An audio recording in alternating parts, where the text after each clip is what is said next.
Началась рыбная эпопея в этом году с предложения повысить биоресурс на хамсу с рубля 20 копеек до рубля 80.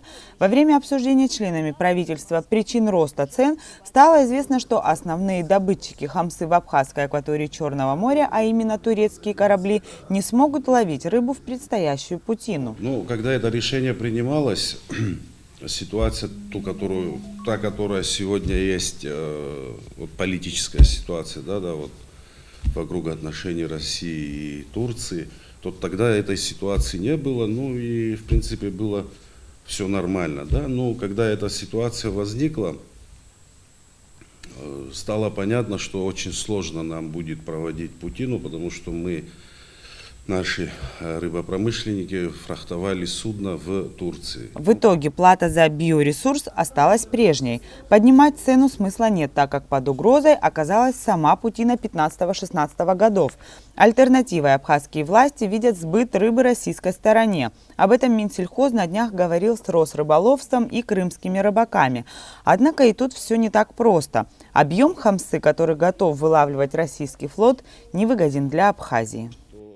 Российский флот рыболовецкий, к сожалению, покрыть все наши потребности не в состоянии чисто из-за технических моментов. То бишь у них суда рыболовецкие, одно судно более 60-70 тонн в сутки не могут вылавливать.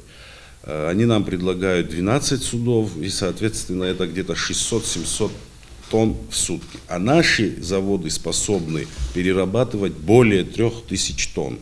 Рыба уже встала, самое время начать лов. Однако, пока стратегический партнер не разобрался во взаимоотношениях с Турцией, Абхазия потихоньку несет убытки. А Россия обещает решить проблему в кратчайшие сроки. Прекрасно понимают, что эта отрасль достаточно серьезные деньги приносит в наш бюджет. Они это все понимают, поэтому они сегодня пытаются этот вопрос решать. Парадокс и в том, что для турков никакого неудобства запрет на ловлю рыбы не составит. Их с радостью примут по соседству. Их реакция в принципе понятна. Они здесь не будут ловить, уйдут в Грузию ловить. Их с удовольствием там зафрахтуют в Грузии, уйдут туда ловить, потому что эта рыба тоже туда уходит. Получается, что принесшая в прошлом году 150 миллионов рублей в бюджет республики отрасль сегодня простаивает. До разгара путины считанные дни. Хамсы в Абхазской акватории в этом году много. А вот сбывать ее некому. Илана Казамба, Раму Камки. Абаза ТВ.